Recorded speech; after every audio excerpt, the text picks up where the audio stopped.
आदाब, मैं आगा खुर्शीद खान। आजकल नौजवानों का एक बड़ा वर्ग निराशा और नाकामयाबी की स्थितियों में अपनी उम्मीद खोता चला जा रहा है। अब शायद ही कोई दिन ऐसा गुजरता हो जब अखबारों में किसी प्रतियोगी परीक्षा की तैयारी करने वाले युवा के खुदकुशी करने की संबंधित दिल दहलाने वाला समाचार ना छपता हो।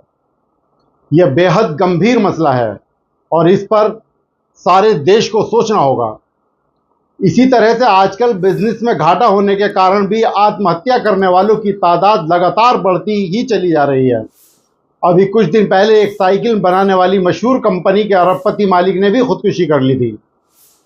पिछले साल 6 दिसंबर को लोकसभा में बताया गया था कि इस देश में 2019 से 2021 के बीच 35,000 से ज़्यादा छात्रों ने आत्महत्या की है।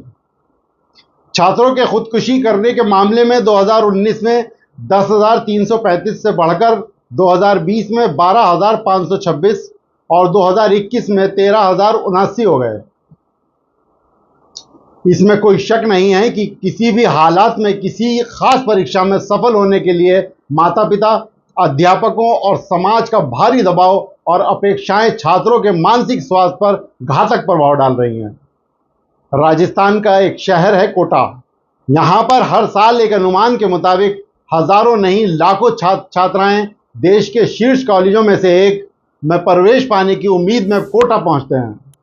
इनके जीवन का एक ही लक्ष्य होता है कि किसी तरह से आईआईटी या मेडिकल की प्रवेश परीक्षा को क्रैक कर लिया जाए। आप कोटा या फिर देश के किसी भी अन्य शहर में चले जाइए जहां पर मेडिकल और इंजीनियरिंग कॉलेजों के साथ साथ सिविल सेवाओं वगैरह के लिए कोचिंग संस्थान चल रहे हैं। वहां पर छात्र अत्यधिक दबाव और असफलता के डर से मनोवैज्ञानिक रूप से बहुत कष्ट की स्थिति में हैं। राजधानी के एक कोचिंग सेंटर के प्रमुख ने बताया कि हम छात्रों की लगातार काउंसलिंग भी करते रहते हैं, उनके अभिभावकों के भी संपर्क में रहते हैं। कहा जाता है कि भारत में दुनिया भर में सबसे अधिक युवा आत्महत्या दर है। इस बीच एनसीआरबी के अनुसार 2020 में हर 42 मिनट में एक छात्र ने अपनी जान दे दी। यह आंकड़ा सच में डराता है। देखिए, नौजवानों को बिल्कुल रिलैक्स माहौल देना होगा, माता पिता और उनके अध्यापकों को, ताकि वे बिना किसी दबाव में पढ़ें या जो भी करना चाहते हैं करें। मेरे एक जानने वाले स्कूल के डायरेक्टर कहते हैं कि हम पूरी तरह से सुनिश्चित करते हैं कि हमारे स्कूल में पढ़ने वाले बच्चे बिना किसी दबाव में पढ़े लिखें। हम अपने अध्यापकों की भी क्लास लेते हैं कि किसी भी बच्चे के साथ कक्षा में उसकी जाति ना पूछी जाए और ना ही उसके पिता की आय। कुछ गैर जिम्मेदार अध्यापक अपने विद्यार्थियों से इस तरह के गैर ज़रूरी सवाल पूछते हैं। फिर वे एक ही कक्षा में पढ़ने वाले बच्चों की एक दूसरे से तुलना भी करने लगते हैं। इस कारण वे जाने अनजाने एक बच्चे को बहुत सारे बच्चों में कमज़ोर साबित कर देते हैं। जाहिर है, इस वजह से उस छात्र पर बहुत नकारात्मक असर पड़ता है जो कमतर साबित कर दिया गया होता है। इसी तरह के बच्चे कई बार निराशा और अवसाद में डूब जाते हैं। देखिए, बच्चों को पालना एक 20 वर्षीय प्लान है।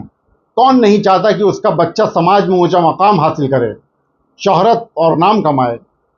पर इन सब के लिए ज़रूरी है कि बच्चे को उसकी काबिलियत और पसंद के अनुसार मनचाहा कैरियर चुनने की आज़ादी भी दे दी जाए।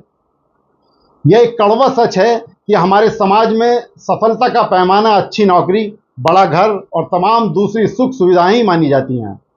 अफसोस कि हम भविष्य के चक्कर में अपने बच्चों को आत्महत्या जैसे कदम उठाने पर मजबूर करने लगे हैं। सफलता और असफलता का चक्र तो चला करता है, उसे स्वीकार करने में ही भला है। जैसा कि मैंने अभी जिक्र किया कि बीते दिनों एक अरबपति बिजनेसमैन ने राजधानी के अपने भव्य बंगले में गोली मारकर सुसाइड कर लिया। पुलिस पूरे मामले की जांच में जुट गई। कहा जा रहा है कि बिजनेस में नुकसान होने के कारण ही साइकिल बनाने वाली कंपनी के मालिक ने आत्महत्या की थी। राष्ट्रीय अपराध रिकॉर्ड ब्यूरो एनसीआरबी के आंकड़ों से पता चलता है कि 2020 में जब कोविड के कहर ने व्यापार को तबाह कर दिया था, तब 11,716 व्यापारियों ने आत्महत्या की थी, जो 2019 की तुलना में 29% अधिक थी, जब 9,052 व्यापारियों ने अपनी जान ले ली थी। मेरा आप सभी से कहना है कि अपने बच्चों पर किसी तरह का दबाव ना बनाएं और मेरे देश के नौजवान बच्चों, कभी नाउमीद ना होना। अल्लाह जो करेगा वो आपके हक में बेहतर होगा, इंशाअल्लाह। दोस्तों, इस वीडियो पर आपकी क्या राय है और आप अपने बच्चों को उनके बेहतर भविष्य के लिए क्या सुझाव देना चाहेंगे?